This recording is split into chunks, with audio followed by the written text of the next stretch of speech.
Looks like we're in the clear. What is going on, you guys, and welcome back to another video. My name is Brandon. I'm joined here with my father, Mark. Hey, Dad. Hey, Brian. Good to be sort of with you. I'm not beside you, but on the same screen, so that's good. Close enough with the world we're in right now. We got a new system we're trying out here. I'm pretty excited for it. We got all sorts of little features and tools we can use, and yeah, bear with us because we're learning this little system here just as much as you guys probably are. But anyways, today I wanted to announce a fun new mini series that we're going to be bringing to the channel. It's called Building Up a Dividend Portfolio. This is a little series that's going to be specifically catered to investors that are looking to invest for passive income. They want to build a portfolio of dividend stocks. And in this 4-part series, we're going to be talking about the different approaches that an investor can take when building up a portfolio. People tend to think when it comes to dividends, that's just one way to build a portfolio. And it's just, dividends is one big like blanket field. That's so far from true. And that's so true. We think of dividends as one sort of ubiquitous type thing, but there are, there's high yielding dividends, there's safe dividends, there's dividends that are too high. There's, there's good companies that pay no dividend or a very low dividend. So hopefully in this series, we'll be able to give the viewers a really good perspective of those different factors, the different things you need to consider when you're making an investment for dividend purposes, right? 100%. And in this first lesson of the dividend series, we're particularly going to be focusing on dividends that pay a high yield. So we can call this, series number 1 or lesson number 1 of a high income dividend portfolio. In our second series, just FYI, we'll be focusing in on dividend growers. So companies that may not have the highest yield currently, but over time, we'd expect that to compound and grow. And then we're going to get into a couple other ones, which you guys can wait on that. But in particular, in this video, we're looking for high dividend yielding companies. Now, who would this be for? We'll just start with a little intro. We're going to get into a few stock selections. We have each selected 3 companies, which we're going to highlight for you guys if we were hypothetically, making a portfolio for this. But Dad, why don't you give your thoughts on, who would be someone that would benefit from a high yielding dividend portfolio?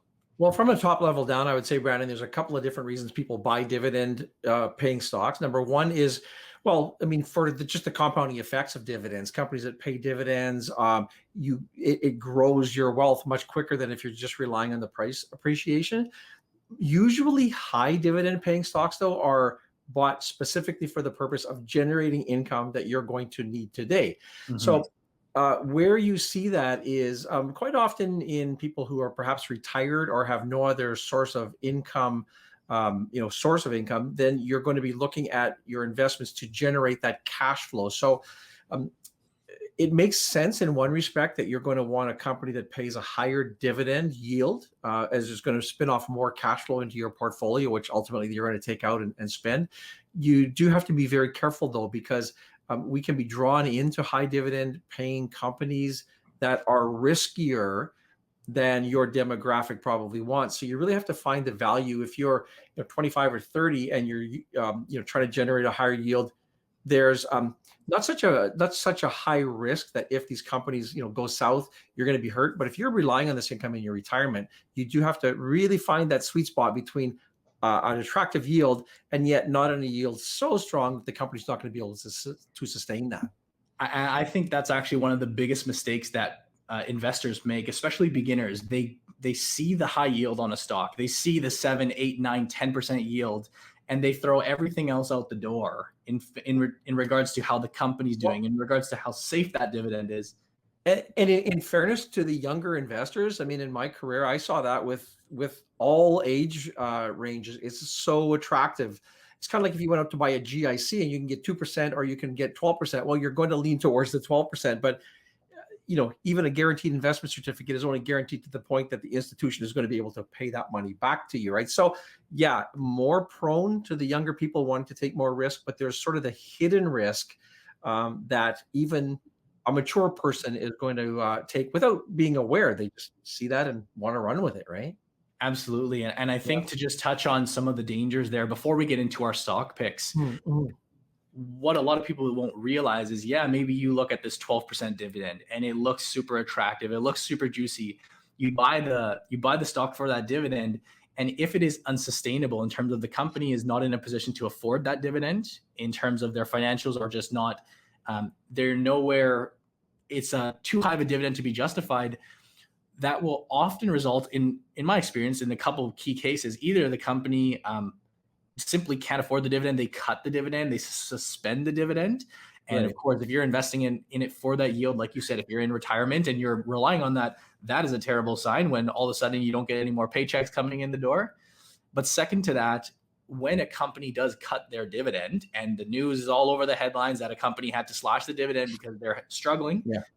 that is almost always corresponding with a drop in the share price. And Sure.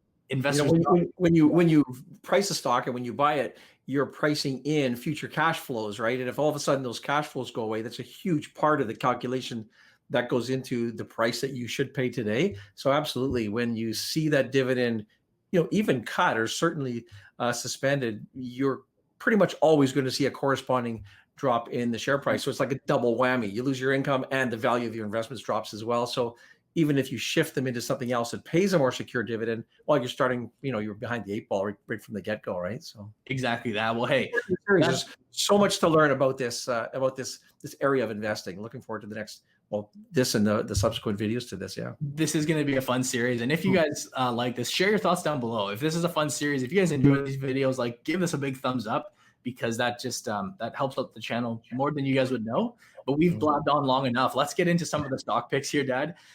Why don't you start off with one of your selections? By the way, this is a mix of, as a Canadian investor, we're obviously based here in Canada, Vancouver, myself, Powell River for my dad.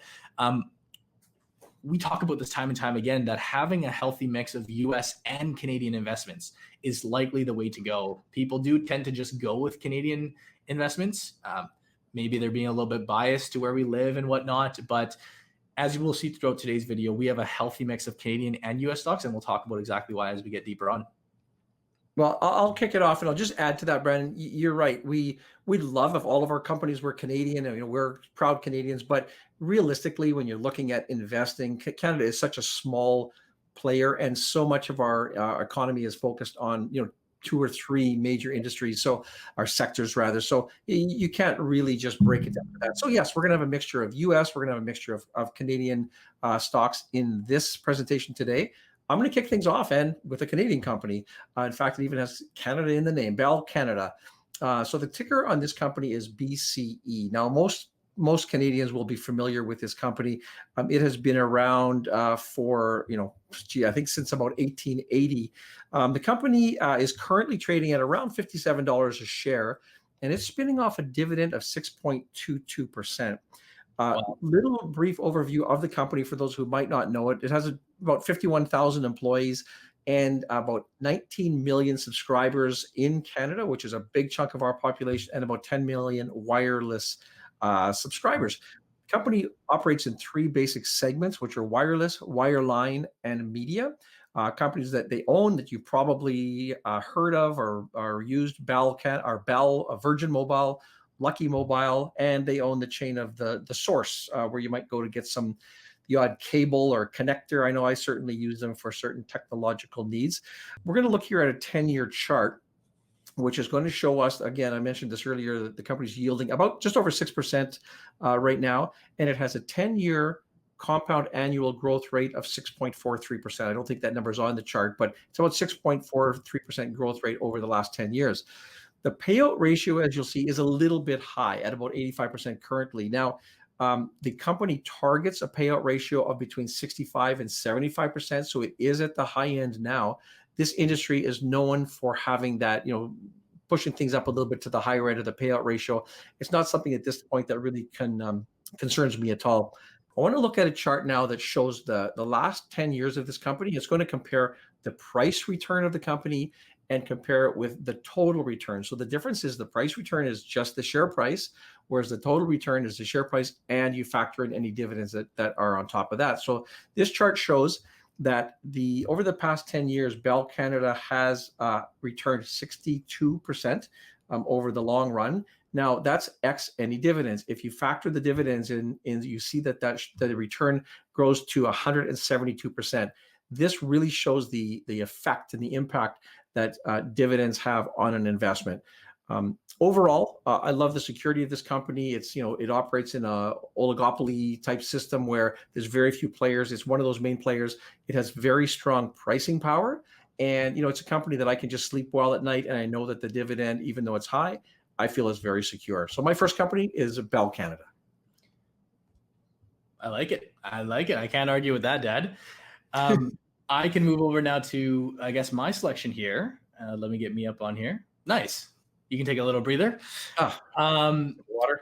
The company that I have selected, if I were building up a portfolio, is also a Canadian one, and it's one we've covered multiple times on the channel before. It's the company Power Corp, ticker POW. Today, the shares trade at about $33, almost exactly $33 Canadian. The yield, as you'll see up near the top of this page, is 5.42%. So another very nice starting yield, not quite as high as Bell Canada, but an above 5% yield is something that we love to see if we're looking for high income. I won't be getting too deep into the Power Corp explanation in terms of how the company operates and what they do, because again, I have covered them a lot. I'll actually do what I can to post a video, post a link up on the top for you guys. But one of the things in particular that I've really noticed with this company as of recently, it's really been picking up some traction, is their Wealth Simple Tax. This is the new tax software that is obviously run through Wealth Simple. I've had friends, I've seen on the internet how pleased people are with this service, especially given, over the past month, everyone's here doing their taxes, and it's really, apparently, I haven't actually used this one, but it's supposedly a very intuitive platform. And I know, especially amongst my community here, my demographic, the younger audience, they're very much liking this platform. And it's one of the many examples of how this financial company has avenues to monetize down the road. It's a free platform as of right now, to the best of my knowledge. But when you can get people liking your product, liking your platform, that just provides a lot of opportunity down the road. I think they're actually doing some very good things with Wealth Simple as well. A lot of the viewers watching at home very likely invest on Wealth Simple Trade. You build your portfolios on Wealth Simple Trade. This is all run through the company Power Corp. So in terms of this company's dividend, this is a company that pays a dividend quarterly, like many companies. You'll actually note here that typically we do see a dividend increase in the second quarter. If you look back over the past few years, it's very common to see that jump up in the second quarter payout. Today, they pay a dividend of 44 cents per quarter. This is the equivalent of about $1.76 per share that you would be getting yearly. And with Power Corp, they have a very, very healthy payout ratio. They're paying out just about exactly 50% of their earnings. To me, this signifies that they are in no stretch. There's not a lot of scrutiny to meet the demands of paying out these dividends. And especially with a high price like that, it's something that a high yield like that, this is something that we love to see. Just to do a little bit of quick math here, which I kind of like visualizing.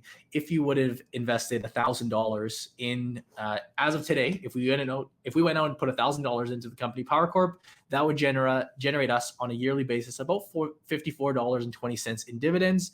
Of course, if we scale that number up to, let's say, $10,000, that'd be $542 that we'd be pulling in dividends per year.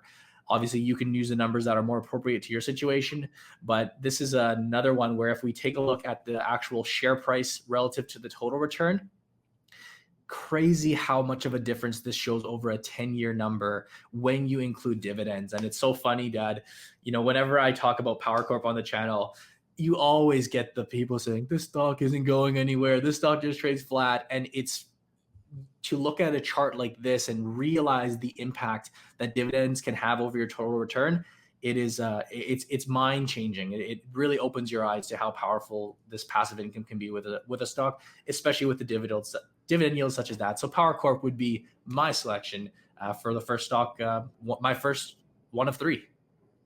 Very good. I'll go ahead with my second stock of the day. So the company I'm going to pick is called Iron Mountain Incorporated. Now, this is a U.S. company trading at around $37 per share, and it's paying a dividend of 6.74%. Now, I'm going to assume that most of you have never heard of this, of Iron Mountain Incorporated. It's one of those. I've never heard of it. This is a first for me. Well, it's one of those sort of behind the scenes infrastructure type companies. It's actually a global leader. And what it does is it offers storage and information management services. The sort of the scale or the scope of the company, it operates in more than 50 companies. It has around or just shy of 1,500 different facilities. It works with almost 250,000 different companies around the globe. So what it does basically is it offers secure record storage, information management, digital transformation, a whole bunch of the sort of these top level names. Securely destroys, or it offers secure destruction, so it'll get rid of information in a safe manner that you don't want to have out there. It has data centers, it has cloud services, an art storage and logistics division. It has rapidly been expanding, and it has roughly an $80 billion market that it plays in. Let's have a look at the 10-year chart in this company. As I mentioned, the yield is around 6.7%. Now, this company has a 10-year compound annual growth rate of that dividend. And catch this, 20.75%. So almost 21% on a compound basis. Now you'll see though, back in, up until around mid 2014, the company paid a relatively small dividend. It jumped up quite substantially. So it's a little bit misleading. A 5-year number, the growth rate is just over 5%. So around 5.3%. That falls probably more in line with what you would expect for a reasonable, actually quite a healthy, sustainable growth rate. Over the past 10 years on the chart here, we'll see that the dividend has steadily been rising rather. There's a payout ratio of around 72%. Let's look, as we did on your last one there, Brandon, at the 10-year, comparing the 10-year price change versus the 10-year yield. Again, just a vivid example of how important it is to ensure that we factor in dividends.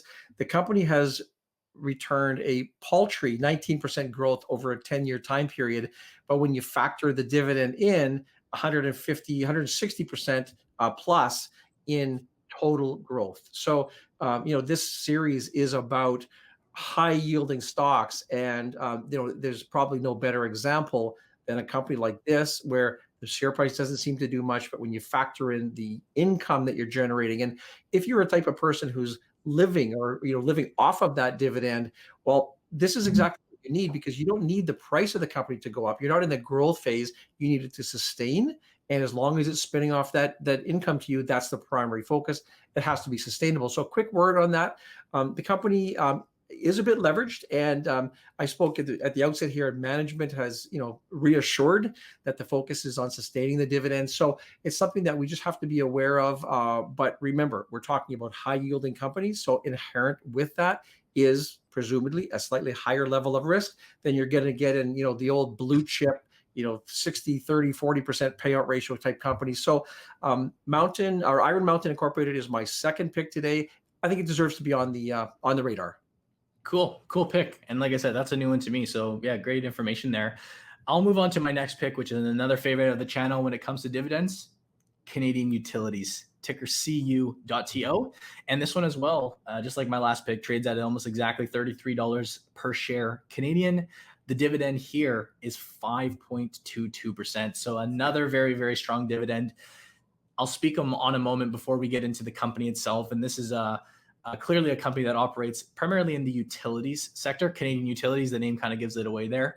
But as we touched on at the top of this video, certain sectors are known for their dividends simply due to the way that the business operates.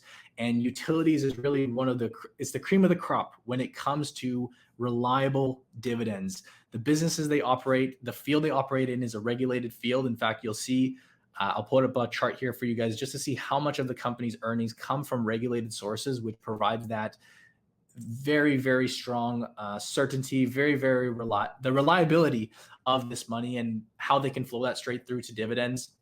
It isn't, of course, the highest growing sector. And for someone that's striving for growth, you may not want to put too much money in the utility sector.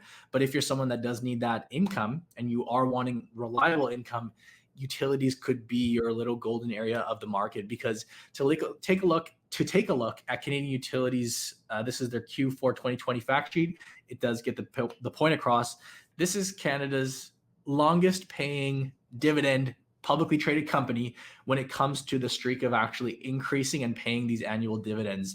You'll see right above that a 49-year track record of increasing the dividends. So that just goes to show how reliable a company like Canadian Utilities is in terms of their frequency, like many, they pay a quarterly dividend. And their dividend per share actually sits at about 44 cents per share. So very similar to the last company we looked at. You'll note that they as well have been raising it at a very decent clip. This dates back to 2015. We see double-digit raises. In 2019, they bumped it up to 7.6%. But as of today, this company pays a dividend of $1.74 per share. This is on an annual basis. If you tally up the current dividend as of today, again, we would expect this to increase over time. But if we were to look at that exact number and say $1,000 invested, very simply, that would give us $52.20 in dividends per year. If we had scaled that up to $10,000, that's $522 in dividends alone. So it's tough for me to really argue with this company. As I've said before, this is just Canadian Utilities, one of the top dividend players right here in Canada. That'll be my pick number 2. Well, I'm going to go to my third pick, Brandon. And the company actually has some ties, to the sector. Comparison, my first company was Bell Canada, or BCE. I'm going to talk now about a U.S. company, AT&T, which is obviously in a very similar space. I know that most of the viewers of this channel are Canadian, but I'm sure there are some American viewers as well. And it seems like, in your world, you either love them or you hate them. But we're going to talk them here from the perspective of, can they produce a reliable dividend income stream? And AT&T, the ticker is T on the U.S. exchanges. Now, not to be confused with TELUS here in Canada, which also has the ticker T on the Canadian exchanges.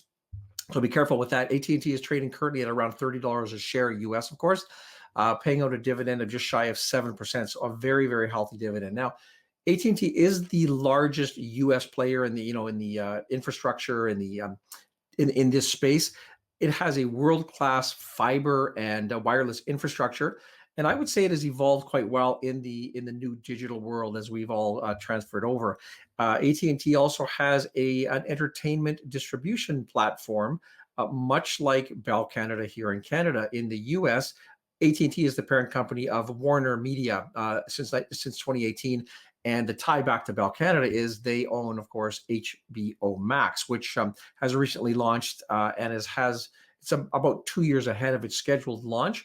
And so far, they have about 41 million subscribers in the US and about 61 million globally. So they're doing well, very good cash flow there, again, as they've adapted to the modern era.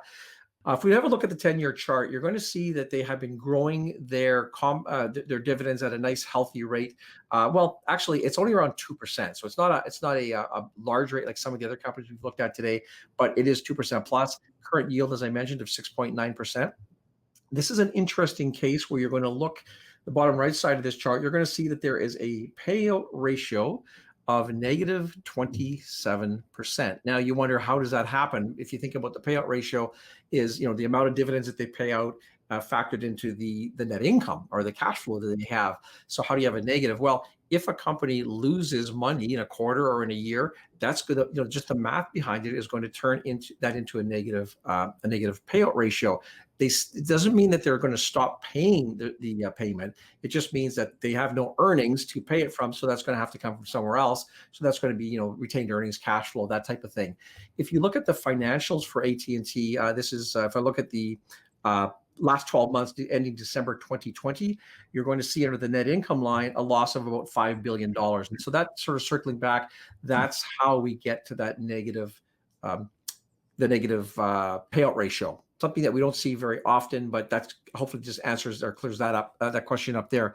If we have a look now at the 10-year chart, the price versus the total, talk about anemic. We're going to see a 10-year price change of negative 0.46% for AT&T. So right. If you're looking at this purely from the perspective, you're looking at a price chart, you're going, why in the heck would I ever own a company like this? It's not making me any money. Now, when you factor in the dividends, they didn't shoot the lights out, but they have returned 73% over that same time period. Certainly not the greatest investment from an appreciation perspective. But again, if you're looking at providing reliable, steady cash flow into your portfolio, this is the type of company that may provide that for you. The company did finish the 2020 fiscal year with about a 55% payout ratio. So I'm not worried about this temporary blip in that, the earnings were down. Those will come back. They are committed to sustaining the dividend, and in fact, they have about $27 billion worth of free cash flow that's expected in the coming fiscal year to sustain that. So AT&T is a bit controversial, I would say, but all that factored in, it's a company that I think you should consider from the perspective of a high dividend payer that you can rely on for income.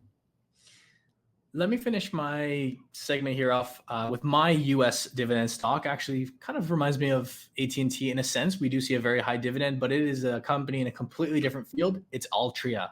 The ticker with this one is MO. And today the dividend is, not quite as high, but a 6.72% yield. Starting today, the shares trade at about $51 per share. Again, this would, of course, be U.S. dollars. This one trades on the New York Stock Exchange. And if you are not familiar with the company Altria, I don't blame you. It's not necessarily a household name. Well, it is. The product is, but the name in and of itself, this is the parent company behind the tobacco brands such as Marlboro. They are investing heavily in areas outside of the traditional tobacco in terms of these smokeless products. They do even have exposure to Kronos Group, which I know a lot of people on YouTube tend to follow and like. That's, of course, a company in the marijuana sector. But this is, again, a company that is in one of these dividend favorable sectors. When you think about the habit of smoking, when you think about the what's the word I'm looking for? Not the habit, but I think it's the habit, the ritual, I guess the habit. Yeah, it's the consistency of a smoker. That's not the word I was looking for, but sure, yeah. It is a product where people keep coming back and back and back, and the companies can generate a ton of reliable cash flow in that sense. In fact, looking at some of the numbers, Altria paid over $27 billion out in dividends over the past 5 years. And that is a lot of money that is being returned to shareholders. You will see that they also increase this, very similar to AT&T. It's not a whole lot of growth, but because we have such a high yield currently, we're not really expecting the company to grow like crazy. It's more or less sustaining the growth, sustaining that streak, and just making sure they can afford that dividend.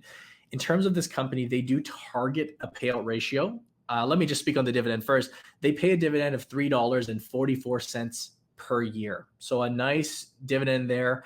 They do target, like I was saying, a payout ratio of about 80%. This just really, it can be classified as a dividend paying stock. They're taking 80%, majority of their earnings, and just flowing it straight back to shareholders. As of today, as we can see from this chart, we are pretty much right on track with that. I believe today we're looking at an 83% payout ratio. That is absolutely close enough, right on target. And this is actually a company which I find fascinating. If you look during COVID levels, you could have picked this stock up with a starting yield at 10%, which is just insane. This stock has actually picked up pretty well. If you follow this company, they had been on a pretty steep downslope, but again, value plays have been coming a little bit back in favor, and this stock has picked up. It's done well actually on a 1-year number or year to date. But yeah, this dividend, like I said, pays $3.44 per year. That's the equivalent of, if you invested $1,000, that's $67.20 in dividends. $10,000 on that would be $672 per year. And to look at this total return chart, over 130% difference when you factor in the total return of dividends. Very interesting to look at. And I will just speak on debt before we wrap this up. Something that could be interesting way to approach this, and a stock like AT&T, and your second pick for today, which was also a U.S. company, depending on where you hold these stocks in terms of which accounts you hold them in, that can definitely save you some money on dividends. We talk all the time about how in an RRSP, you're receiving that entire dividend versus, of course, if you held these U.S. stocks in the TFSA, well, still, even if you held them in the TFSA, even with the withholding tax accounted to that, you're still pulling in a great total return at the end of the day. But of course, you could argue these would be favorable holds in the RRSP, retirement account that is not subject to that. But hey, I think that would be, I think we can move on to, we've basically developed up a little table of sorts, which would show you if this was a hypothetical portfolio. And if you like these 6 companies and you assumed, hey, this is a fair way to build up a dividend portfolio with high income, what you're looking at now on the screen is almost a schedule that you would receive in terms of income. And maybe, Dad, you can explain a little bit Sure. about this. And this is something I use quite regularly when I was actually in the business. But this is just an example using the 6 companies that we've spoken about here today. The assumptions are quickly this. We're assuming that you own $1,000 worth of each of these companies. Down the left column, you're going to see them listed in the order we spoke. Beside that is their current dividend yield. So it just looks on each of these companies, as do most publicly traded companies, pay a quarterly dividend. It's not always the case, but in this case they do. So if you were looking to generate cash flow and use this essentially as your paycheck or as your income, this is how that would work. Interestingly, for these 6 companies, in the month of January, none of them pay a dividend. So if you go January, February, March across this table, it shows you when they pay. And it shows then at the bottom of that column the amount of dividend income that you would receive in that month. So January, 0. February, we look at Bell Canada, Canadian Utilities, Altria, and Iron Mountain pay each. They're totaling $62. Again, this is assuming you own $1,000 of each of these. $62 a month. In the month of March, that income would be total to $31. Again, April, you'd have to save up your money because you're not getting any income there. May back to $64, June $31, etc. If you look over to the right side, it's going to show you the total for each one of those companies. So Bell Canada at the end of the year, or during the year, will have paid about $62 in dividend income based on $1,000, and that would be total at the end of the year around $378 of income. As you kind of talked a little bit during your talks, Brandon, this is assuming 1,000. If you had $10,000, there'd be almost $3,800 worth of income. This is really important. Again, when you're looking at cash flow, and this is something that if you're retired, you're investing for that purpose, you should have a schedule similar to this so that you can plan out your budget. Even the best spending people, you don't want to come across a month or so where you have no income coming in if you're not aware of it. Realistically, if you had a normal portfolio with, say, 20 or 25 or 30 companies in it, every month is going to be covered, but there's certainly going to be peaks and valleys during the year.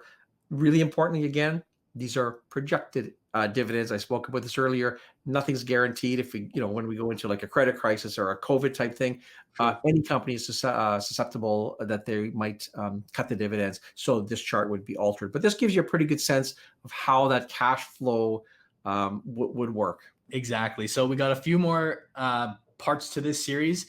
If you are not subscribed to the channel for some reason and you're just watching this video, subscribe to the channel. That way you'll know when we post the second part of this series, and the third and the fourth. I think we can wrap it up there, right? If you guys enjoyed the video, do just take a moment to drop a big thumbs up, because I had a ton of fun doing this, but it took a little bit of preparation, and yeah, that really does help out. It's a great way of showing your support. We look forward to seeing everybody in the next series, the next episode of this series, and then kind of piecing it all together when we ultimately get down through to the very end. Yeah, I would say if you watch it this far, I am really impressed. It might be, I guess, like a book. You read the first chapter and you flip to the end to see how it ends. I'm not sure, but if you watched it, we really appreciate that, because it's a bit longer, quite a bit longer than we normally put out. Hopefully you found some value. Yeah, we really enjoyed this together. Yeah. And just let us know in the comments. Do you like the longer videos? Do you like the shorter videos? What do you think of this whole side-by-side filming thing?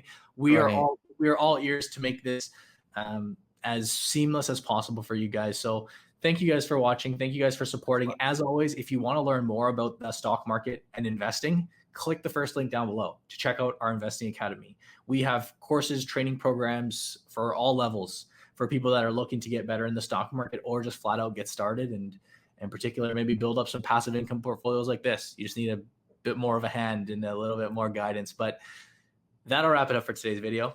Thanks for taking the time, Dad. You bet. It'd be nice if we could be side by side, Brandon, but actually this kind of works okay. Yeah. Not too bad. One day, hopefully not too long from now. Sounds good. All right. Thanks for watching, everybody. We'll see you in the next video. See you in the next video. See ya.